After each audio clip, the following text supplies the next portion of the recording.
Hi, everybody, and welcome to the Fibro Fight series here on Facebook. I'm just opening up my comment section so that I can catch any questions that are coming in. Last week, unfortunately, I missed a live question, and I apologize for that. Janet, my apologies profusely. I do try and answer any live questions if they come through. But that doesn't always happen. So quite often I receive a lot of these questions via email, and you can reach me easily at info@greenirene.ca, and I will be happy to answer your question either in the following Friday live Q&A or in the upcoming live Q&A, because yes, I do get a lot of questions that are quite similar. A little bit about this program. Yes, it's intended to be live. Yes, I am broadcasting live. I do hope that I receive questions here in the comment section. I do believe you might have to be signed on with StreamYard, but you could probably come through Facebook or YouTube as well. I believe they kind of show up. So we are airing on multiple channels, multiple feeds simultaneously. More information about me and what I do can be found at www.greenirene.ca. That's greenirene.ca, or www.FIbro.ca, and the newest website, healthyselfhypnosis.com. Any of these pages do have a booking link that you can book a call with me. Discovery calls are free. It gives us about 15 to 30 minutes to chat a little bit about how I can help you using hypnosis, neuro-linguistic program, different modalities like neuro-linguistic programming techniques. Another modality would be hypnosis. Another modality is biofeedback or neural feedback. And of course, cannabinoid therapies, which is what today's show is all about. You know, we've all heard about the 2-year-old with Crab disease. That's it's inherited. It's a demyelinating disorder that is extremely painful. And, you know, we've heard about that 2-year-old that has that disease, that started using cannabis and is now calm and has a smile on her face. We've heard about the 11-year-old with autism that couldn't go to school, didn't have any friends because the anger and the frustration kept running his head into a wall. And he finally stopped, with the therapeutic use or proper administration of using cannabis or cannabinoid therapies, this child was able to stop putting his head through walls, but he was also able to return to school and take back the quality of his life at that of an 11-year-old. We've heard about remarkable stories like the 32-year-old woman who had extreme PTSD and hadn't slept for almost a decade, a full night through, simply because of the nightmares or night terrors that were haunting her and causing her to wake up. She's now sleeping through the night. We've heard about the 48-year-old or the 50-year-old with MS that used to walk with a walker all the time, that donated the walker and no longer uses assistive devices because she's living with significantly much less pain, discomfort, and spasticity in her muscles. You know, there's all kinds of stories, remarkable stories, but they're not everyday stories. You know, you've heard about the 50-year-old or 55-year-old who had back surgery that maybe didn't go right, and the doctors gave him Oxycontin, and he became addicted to the Oxycontin, taking an insane amount on a daily basis. And through cannabinoid therapy or cannabis therapy, therapeutic strategies, this person was able to taper down his or her use of those opiates to the point where they were actually able to fully discontinue them. And is now reporting, just with the cannabinoid therapy, reporting significantly less pain and much more mobility as well as more function.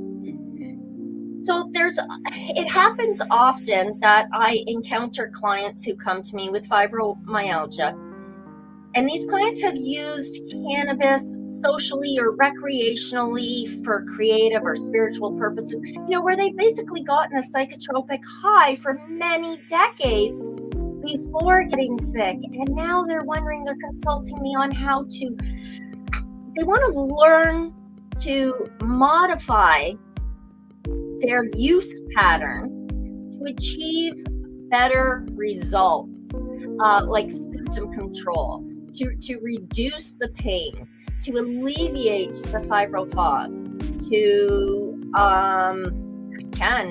eliminate, if possible, the chronic aches and muscle spasticity that is so common, and the migrating pain and discomfort of this dis-ease. The bottom line is fibromyalgia has us in an uneasy state most of the day, but that doesn't mean it has to hold the quality of your life hostage.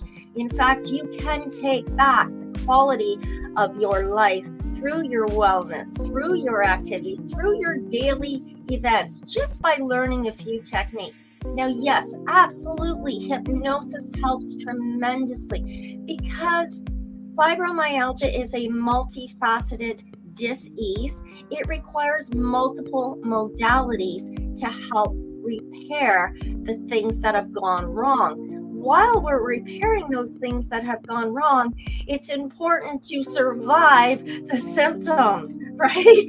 Okay, I kid you not. I have been living this for 10 plus years, pharmaceutical free. I have been fighting fibro.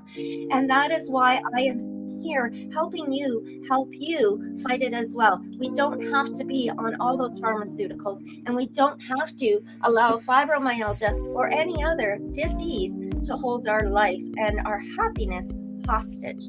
So when these clients come to me, the ones who have been, steady users or steady consumers of cannabis for recreational purposes, not in a therapeutic sense, they say, I've been using it for the last 20 years and I still have all these fibromyalgia symptoms. Using products, anything,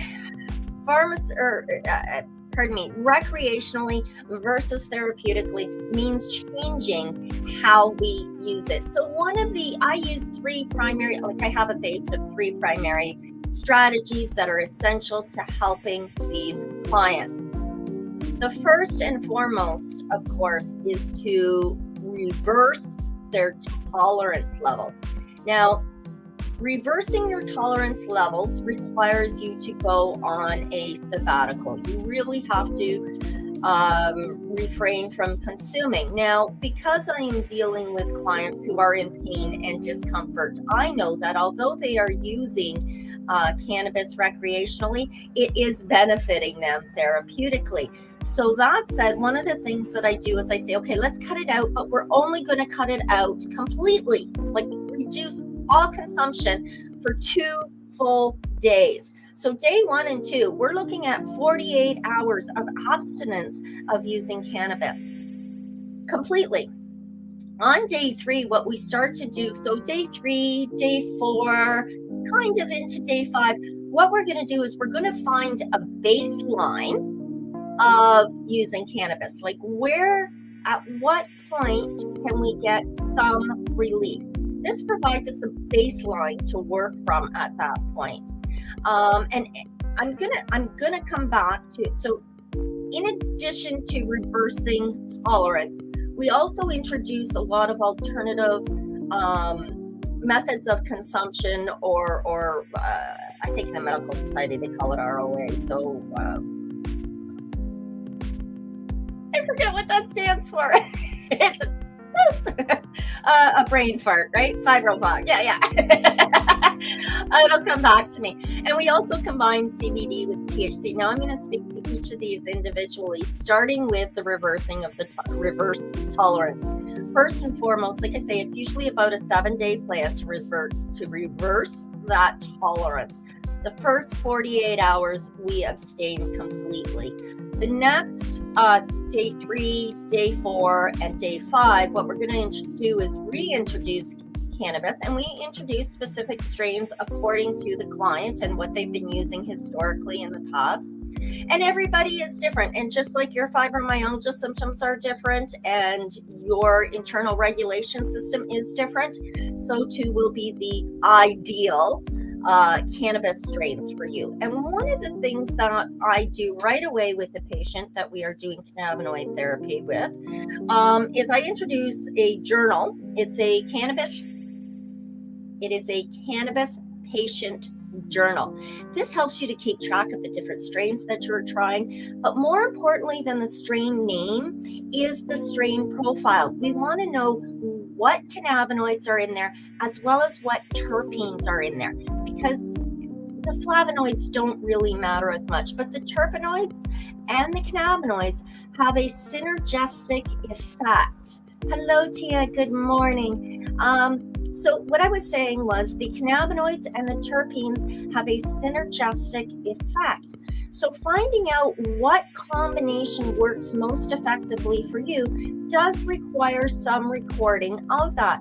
Now, these journals, if you want to do it on your own or try doing it on your own, don't be shy. These journals are available on my website. If they're not posted yet, they will be within the next week or two. I'm a one-woman show and I can only do so much in a day. And you know what? I need my downtime too. However, these journals are available. They're great for recording the strain, the method of consumption, the effects, and the amount that you took. So we keep track of all of that thing. Over the course of approximately 21 days, we can truly define what works best for you in a therapeutic sense, for strategy, as well as determining, hey, this really works well for recreational. We can also find different strains by using a cannabis journal or patient journal. We are also able to find different strains that do different strains for different pains.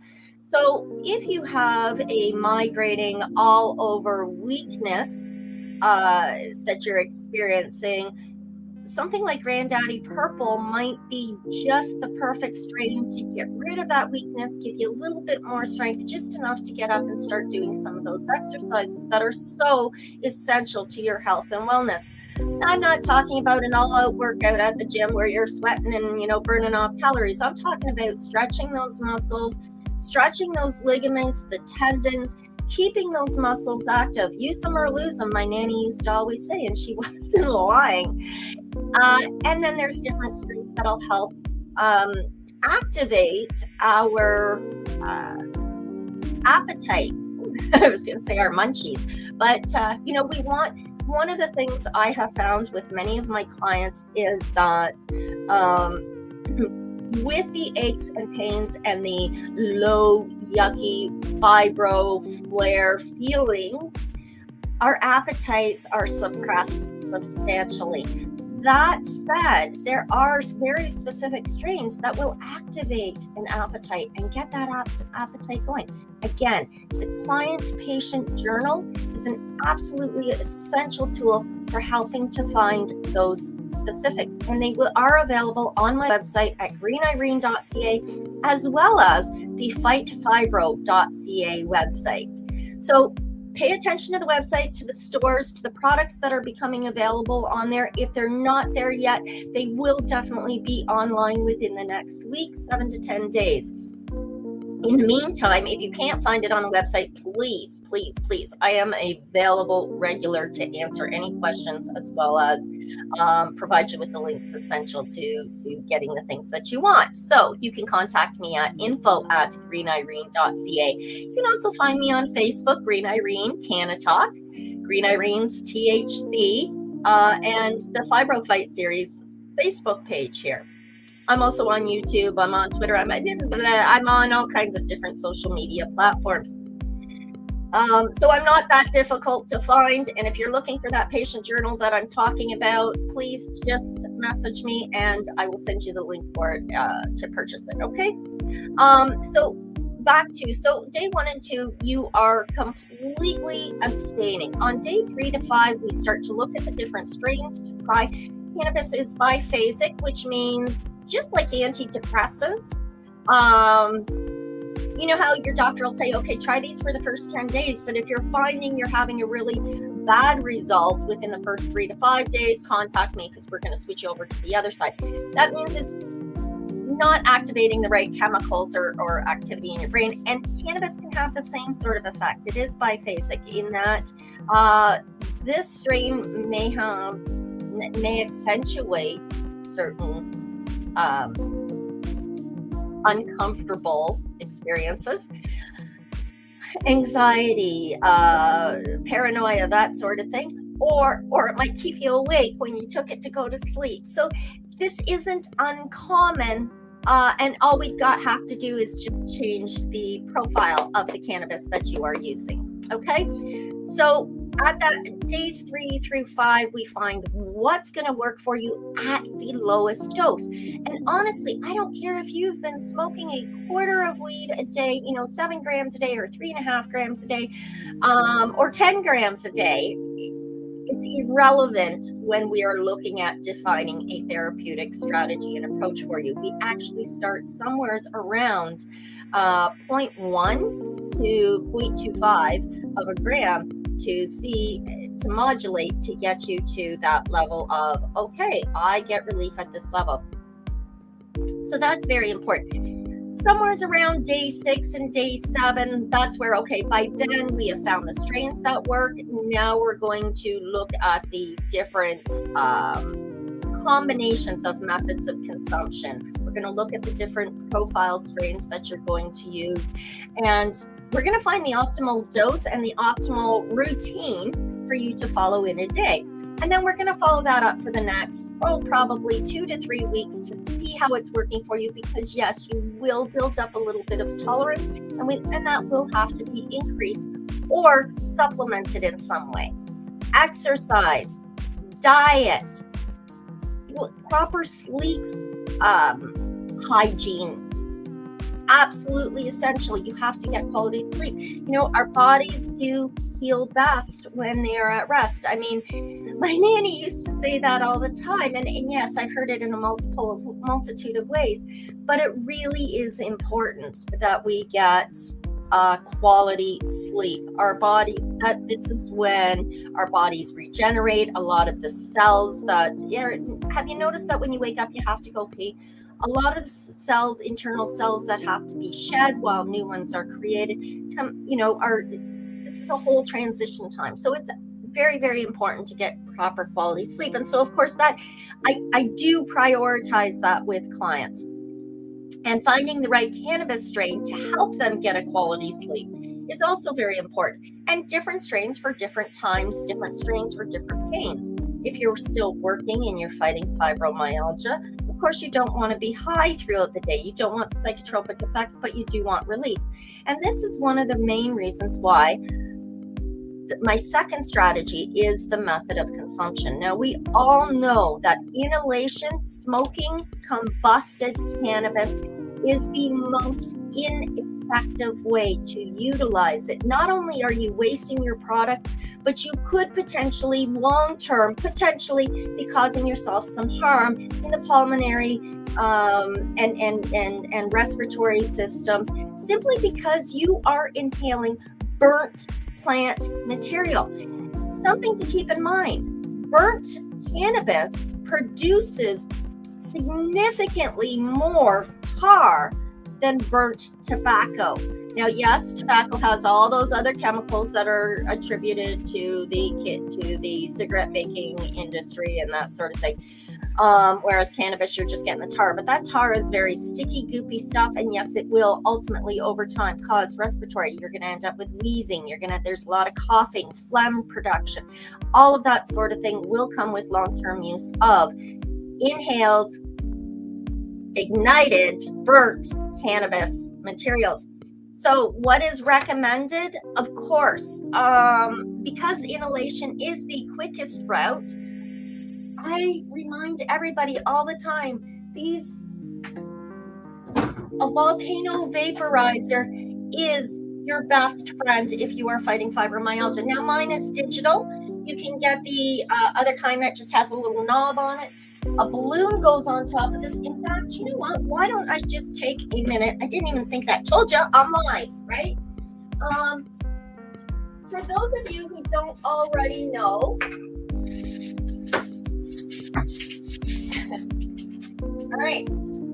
So this is a very interesting info here that I'm going to share. Because, so what you're going to do, so here's why you don't, a second reason, I said it's very wasteful to spark up your cannabis. It really, truly is. THC and most of the other cannabinoids are within 5 degrees of THC, most of them, okay, that I'm aware of anyway, are released from the plant at approximately 347 degrees Fahrenheit. 347 degrees Fahrenheit. That flame from a lighter, when you spark that up, is significantly hotter than that, my friends, which means a lot of those cannabinoids are being flash evaporated. If they're being flash evaporated, it means you're getting less than half the amount from a joint that you should be as far as medicinal health goes, right? So with this, you set the temperature. You fill your chamber with cannabis.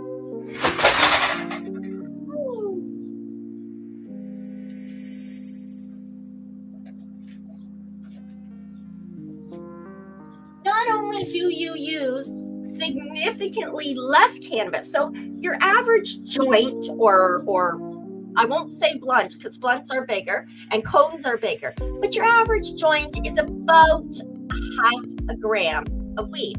And if you're flash evaporating half the cannabinoids in there, that means you're really only getting like a quarter, right? And you're burning the rest away. Well, in the vaporizer, you put in only a quarter of a gram. Now this one has a little bit of nettle in it too. That quarter of a gram will fill this balloon 3 times, okay? When that balloon, so you can fill it, turn off your fan, inhale the balloon. Also, unlike a joint or a cannabis cigarette, while you're smoking it, you're letting it sit and it's burning off and burning off and burning off and burning off. And then you take another puff and it burns off and it burns off, right? In here, the vapor that is produced from the cannabis stays for approximately 3 to 5 minutes in this balloon, giving you the opportunity to inhale all of the cannabinoids present. Yes, all of the cannabinoids present, because you, for all intent purposes, you've heated up the product to the point that all of those cannabinoids have come to the surface and are in like an oily, heated, and then they become vaporous state.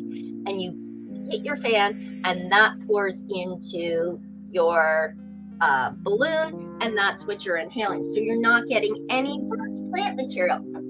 Benefit number 2.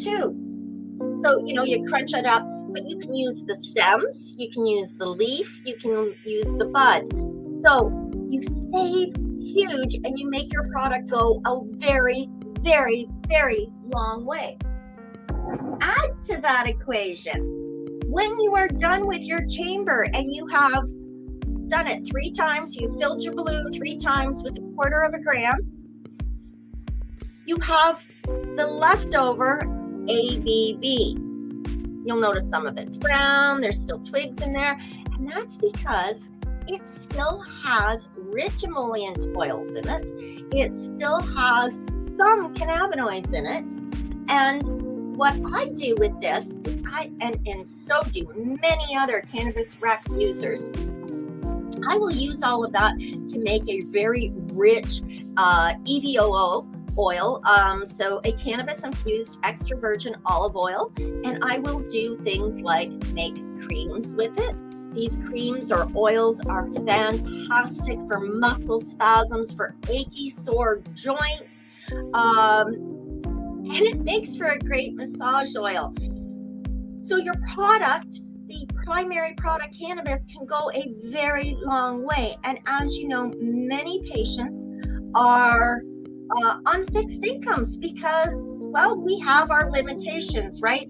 Reducing those limitations is one of the things that we can do with hypnosis and neuro-linguistic programming. One of the techniques of NLP and hypnosis are fabulous for introducing new choices and options. And let's face it, we all do. We all make the best choices we can in the moment based on our experience, right? If you were given choice A or choice B, that is very limited. So you can have pharmaceuticals or you can have cannabis. That's very limited, and your care is not going to be as good as it could be. Now, if your choices were, I don't know, pharmaceuticals, cannabis, exercise, diet, routine, this, that, the other thing, you now can pull. So the different modality according to the different pain or symptom that you're dealing with, right? Having choices is essential. Being limited reduces those options. We don't want to do that, and I digress. Okay, so back to the cannabis. So there are a number of alternative methods of delivery. Vaporizing your cannabis is absolutely essential. Not absolutely essential. It is absolutely saving in a multitude of ways and extremely more beneficial for you than combustion. Okay, don't spark if you don't have to. Alternative methods of consumption is something that I will introduce clients to right away. And again, topicals are key. They could be used in anytime, anywhere, as often, as liberally as you would like to. Simply, you will not get any psychotropic high. There is none associated with it. THC happens to be extremely hydrophobic, but the absorption of those cannabinoids into the fat tissue and the muscle tissue through your skin is phenomenal. It reduces inflammation like that, and I swear by it. So a topical cream or oil. There's also I've noticed on the market recently that people are introducing things like soaps. I use bath salts. I create my own bath bombs, those sorts of things. So many spa solutions. And again, you can find a bunch of recipes at my website, FIbro.ca or greenirene.ca. I'm pretty sure there's recipes downloadable there. If not, again, contact me. Other methods of consumption would be sublingual tinctures, which are just as effective, just as quick acting as inhalation. Because it goes through the route, there's an artery under our tongues that go directly to our heart. Now, something to keep in mind if you're using like a CBD oil from like the OCS or some other LP, find out what the carrier solution is, because if it's something like grapeseed oil, it will absorb very quickly through the body, through this artery, go straight to the heart, straight to the brain, boom, boom, boom. You've got the relief that you're looking for. Alternatively, if the carrier solution is something like sunflower oil or even coconut oil, the absorption won't be there because through this gland as easily, simply because that oil acts like a barrier, and you are more likely to ingest the cannabinoids, which take longer to get into your system. The difference between edible and inhalation is approximately 30 minutes. When you inhale, you receive the cannabinoids, within seconds. They're into the bloodstream, into the, through the oxygen pathways and up to the brain, and boom, boom, boom. Alternatively, when you ingest cannabis, it goes through the digestive system. A number of digestive juices and enzymes combine with the delta-9 tetrahydrocannabinol, the THC, and it becomes further metabolized to become what is known as 11-hydroxy-tetrahydrocannabinol, which is significantly more potent, but that takes about 30 to 45 minutes on average. The psychotropic high will last significantly longer. So again, if you're doing edibles, start low dosage and go slow. Assume that it is doing its job. On that note, I appear to have run out of time already. I wanted to talk a little bit about combining CBD with THC, and maybe next week I will talk strictly to the CBD aspects of cannabinoid therapy. On that note, I really want to say thank you for tuning in today. Hello. Oh, I see everybody's here. That's wonderful. Thank you again for tuning in. Please continue to send your questions to me, info@greenirene.ca. More information about me or to contact me directly, find out the other services that I offer, can be found on www.greenirene.ca as well as FIbro.ca and the new website, which is healthyselfhypnosis.com. You can book a free discovery call with me through any of those websites. You can also find me on many social media platforms like Facebook, YouTube, StreamYard. I'm just all kinds. Okay. That being said, thank you again for tuning in today. I hope that the information I've delivered offers you some resolve or some direction. And if you have any questions, send them to me directly. I look forward to seeing you in the very near future. Let's just see if I can get out of here now. Yeah, I'm learning this new StreamYard. I think it's great. Thank you again. Peace out, everybody. Cheers. Have a great day. Ciao for now.